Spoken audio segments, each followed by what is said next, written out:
quando a cápsula da Artemis 2 mergulhar de volta, em direção à Terra, a quase 40.000 km/h, não vai existir botão de pausa, segunda tentativa ou equipe de resgate esperando lá em cima. Nesse momento, 4 seres humanos vão descobrir, ao vivo, se o escudo térmico, que já deu sinais preocupantes, consegue segurar o inferno do espaço profundo, ou se a primeira missão tripulada de volta à órbita da Lua em mais de 50 anos vira um novo capítulo sombrio da exploração espacial. Imagina assistir, em tempo real, ao instante em que um único escudo decide entre vida, morte e o futuro da nossa volta à Lua. Artemis 2 não é só mais uma missão da NASA. Ela é uma prova de fogo para a cápsula Orion e para um escudo térmico que voltaram da Artemis. Cheios de perguntas em aberto e que agora vão carregar gente de verdade em espaço profundo, onde não existe resgate rápido. Ao longo desse vídeo você vai entender por que essa missão é tão arriscada, o que aconteceu no voo anterior, como a cultura de decisões dentro da agência pode repetir erros de Challenger e Columbia e o que realmente pode acontecer com o corpo humano e com a nave, se algo falhar a centenas de milhares de quilômetros de casa. Essa é uma das provas mais arriscadas que a NASA já fez com humanos em espaço profundo e os motivos são muito mais estranhos e muito mais reais do que qualquer filme já mostrou. Para o público geral, Artemis 2 parece um grande espetáculo científico, quase um documentário ao vivo sobre o espaço profundo e a volta dos humanos à Lua no plano oficial. Ela é apresentada como um voo de 10 dias. A cápsula Orion sai da órbita da Terra, faz uma trajetória em torno da órbita da Lua e volta para casa. Nesse percurso, cada sistema de suporte de vida, comunicação, navegação e propulsão é testado em um ambiente que não recebe seres humanos desde a era Apollo. É como se a própria agência dissesse: antes de sonhar com uma base no Polo Sul lunar, precisamos provar que essa nave é capaz de ir e voltar do espaço profundo em segurança. O roteiro básico é claro. 4 astronautas sobem no foguete Space Launch System, USLS, entram primeiro em órbita ao redor da Terra e, depois de algumas horas de testes, recebem o empurrão decisivo para uma trajetória chamada retorno livre em direção à órbita da Lua. Retorno livre significa que, mesmo que os motores falhem depois dessa queima, a gravidade da Terra e da Lua, combinadas, deve trazer a cápsula de volta, naturalmente. Em teoria, é uma camada extra de segurança. Mas isso ainda não é a parte mais estranha. Visto de longe, parece só mais um passo da exploração espacial. Na realidade, é o primeiro teste real de longa duração da Orion com seres humanos em espaço profundo, longe da proteção do campo magnético da Terra. Cada minuto de telemetria, cada batimento cardíaco e cada grau de temperatura dentro da cápsula é dado científico e, ao mesmo tempo, garantia de sobrevivência. Artemis 2 é o episódio piloto de uma série maior. Exploração do Polo Sul lunar, uso de gelo como recurso e, no futuro, a Lua como trampolim para Marte. Só que o principal, escudo contra o perigo, já se comportou de um jeito que ninguém gostaria de repetir. Chega um momento da missão em que o planeta inteiro cabe em algo menor que a unha do seu dedo esticado. Para a tripulação da Artemis 2, isso não é poesia, é o lembrete de que eles estão mais longe de casa do que qualquer ser humano esteve desde a era Apollo, em uma região onde não existe estação espacial internacional por perto, nem cápsula de resgate. Nesse ponto, a Terra vira um ponto de luz no fundo do cosmos, e a cápsula Orion é o único pedaço de terra artificial que eles têm. Tudo o que protege e tudo o que pode falhar está concentrado ali dentro. Da sala de casa, isso parece cena de Interestelar ou Gravidade. Nave deslizando, lua crescendo na janela, voz calma do controle de missão. Mas esse trecho da trajetória é o verdadeiro ponto sem volta. A distância é tão grande e o tempo de viagem tão longo que qualquer ideia de mandar outra nave buscar é ficção. No espaço profundo com órbita da Lua, combustível limitado e janelas de lançamento rígidas, não existe socorro express. A única forma de salvar a tripulação é não perder o caminho desde o começo. E isso ainda é o ensaio, não o clímax. Nessa fase, o espaço mostra que não é cenário de desenho animado. A radiação aumenta, o campo magnético da Terra já não serve como escudo, e a comunicação depende da rede de espaço profundo. E Deep Space Network, um conjunto de antenas gigantes espalhadas pelo planeta. Um erro de apontamento, uma falha de software, um problema em uma antena e a nave pode ficar em silêncio temporário.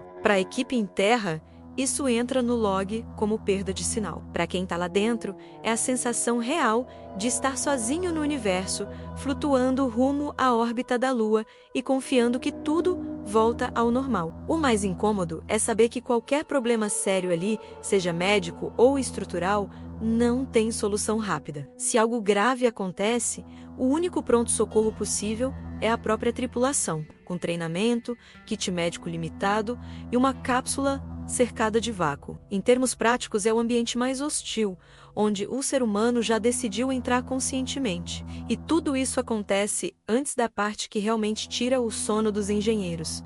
A volta Artemis 1, o voo de teste sem tripulação, foi vendida ao mundo como um sucesso. A cápsula Orion voltou do espaço profundo, caiu no oceano, foi resgatada e as manchetes celebraram. Mas, quando os engenheiros começaram a examinar o escudo térmico, o AVICOAT, a história ficou menos bonita. Em vez de se desgastar de forma suave e controlada, como os modelos previam, o material se soltou em pedaços em mais de 100 pontos diferentes. Em vez de agir como uma casca contínua, parte do escudo virou fragmentos que foram arremessados contra a própria cápsula durante a reentrada. A função desse escudo é fácil de visualizar. Quando a Orion entra na atmosfera vinda da órbita da Lua, a compressão do ar gera uma camada de plasma com temperaturas capazes de vaporizar metal em segundos. O AVICOAT é um material ablativo. Ele é feito para queimar e levar o calor embora, formando uma camada de proteção que vai sendo consumida. Na Artemis 1, parte dessa proteção se comportou como se o colete à prova de balas começasse a se desmanchar e a tirar lascas contra o corpo que deveria proteger. E o problema é que tudo isso aconteceu quando ainda não havia ninguém lá dentro. Relatórios independentes, como o do Escritório do Inspetor-Geral da NASA e o do Government Accountability Office, destacaram que a perda de material foi maior do que o esperado e em regiões mais sensíveis do que o desejável. Eles também registraram anomalias em sistemas de energia e perda de parte dos dados da reentrada. Traduzindo, a missão cumpriu seus objetivos gerais, mas deixou perguntas importantes em aberto sobre o comportamento do escudo térmico, principalmente pensando na Artemis 2 com 4 pessoas sentadas lá dentro. O mais desconfortável é saber que esse foi o único teste completo, em condições reais, antes de colocar gente a bordo. O pior cenário que se desenha a partir desses dados não é uma explosão espetacular, e sim algo bem mais silencioso. Fragmentos, se soltando em lugares errados, podem atingir a região dos paraquedas, danificar componentes ou criar pontos de aquecimento inesperado. Em reentrada, uma pequena alteração na forma como o escudo reage pode virar uma sequência de eventos que ninguém consegue interromper. E não existe túnel de vento ou simulação em solo capaz de reproduzir com perfeição o que acontece quando uma cápsula real mergulha na atmosfera da Terra vinda da órbita da Lua. Ao mesmo tempo, a própria física da reentrada lunar, ela é brutal. A cápsula volta do espaço profundo muito mais rápida do que um veículo que retorna só da órbita baixa da Terra.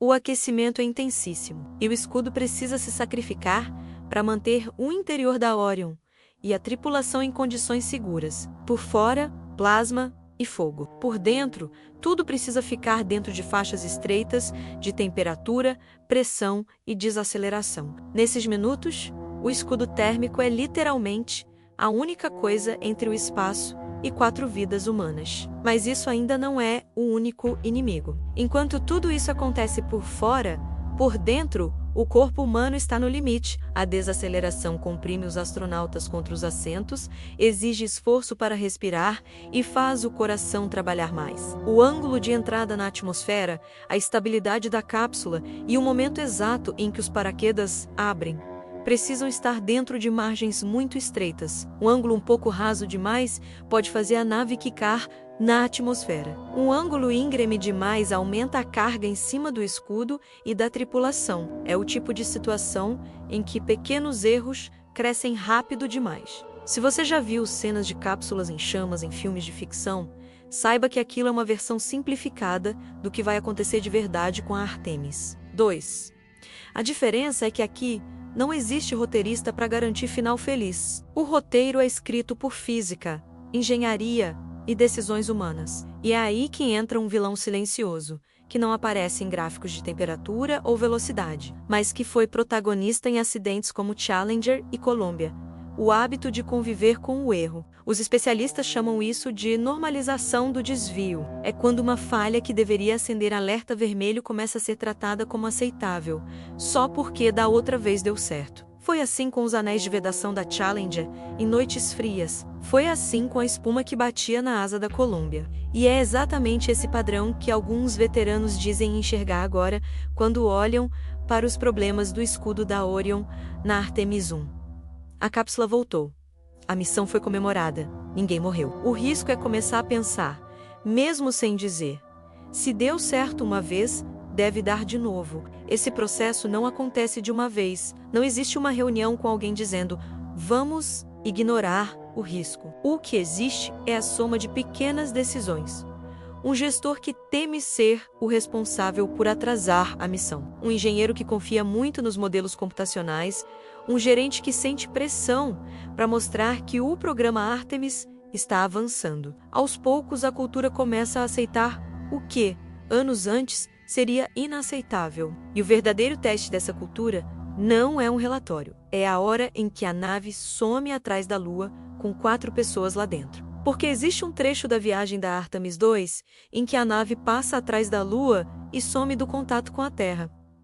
Nenhum sinal de rádio entra, nenhum dado sai, nenhuma imagem chega. Para quem está assistindo, isso é uma pausa na transmissão. Para quem está lá dentro, é estar realmente sozinho em espaço profundo, com a Terra escondida atrás de uma parede de rocha. É um silêncio planejado, mas que carrega um peso psicológico enorme. Se algo sério acontece ali, não há como pedir ajuda em tempo real. Se você já viu astronautas perdidos no espaço em filmes, aqui a diferença é simples e brutal. Não tem diretor, não tem cena extra, não tem corte, tem uma cápsula real, com 4 pessoas reais, cercada por vácuo, confiando em sistemas que você já sabe que deram sinais preocupantes no teste anterior. E o curioso é que esse ensaio de solidão acontece antes da fase oficialmente considerada mais perigosa da missão, a reentrada vinda da órbita da Lua.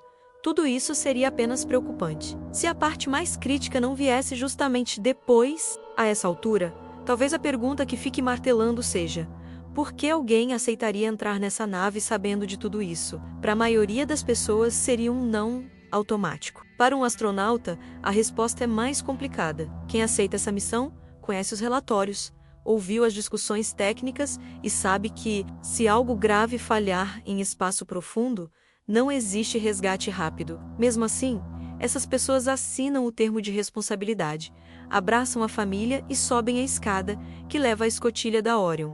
Não é falta de medo, é decidir que a missão vale o risco. Muitos descrevem isso como dever. A cada época, algumas pessoas se voluntariam para ir além da borda conhecida. Navegadores, exploradores, pilotos de teste, astronautas, eles sabem que a exploração espacial nunca foi feita de garantias e que cada grande salto teve um custo. Ao mesmo tempo, não entram no foguete pensando em morrer. Entram pensando que alguém precisa testar esse caminho para que futuras gerações possam usar esse corredor com mais segurança. Do lado de fora, o público vê fotos, entrevistas, sorrisos, perguntas leves sobre como está o coração para o grande dia. Do lado de dentro, nas semanas anteriores, esses mesmos astronautas gravam mensagens privadas para a família, escrevem cartas que todos esperam que nunca precisem ser lidas e repetem treinos de emergência até a exaustão. Há um contraste forte entre a imagem de herói de filme e a realidade de alguém que conhece, em detalhes, cada coisa que pode dar errado. Ao entender essa mistura de coragem, medo e responsabilidade, a pergunta deixa de ser você teria coragem e vira que tipo de decisão coletiva coloca essas pessoas lá. E até onde vale empurrar o risco. Porque, além da vocação individual, existe aquela força menos romântica que empurra a Artemis 2 para a plataforma. A pressão por resultados, a corrida espacial e a necessidade de justificar bilhões gastos em foguetes, cápsulas e infraestrutura. Esse equilíbrio entre prudência e urgência não é simples. Adiar demais a missão pode enfraquecer o programa Artemis e abrir espaço para que outra bandeira se torne símbolo do retorno humano à Lua, especialmente no Polo Sul lunar. Acelerar demais pode significar voar com dúvidas ainda abertas sobre o escudo térmico, sobre o comportamento da Orion na reentrada e sobre a própria cultura de segurança dentro da agência. No fim, o que aparece na TV é um foguete subindo. O que fica escondido são as discussões sobre qual nível de risco foi considerado aceitável. E ainda existe uma pergunta que quase nunca aparece em público, mas que qualquer programa de voo tripulado precisa enfrentar.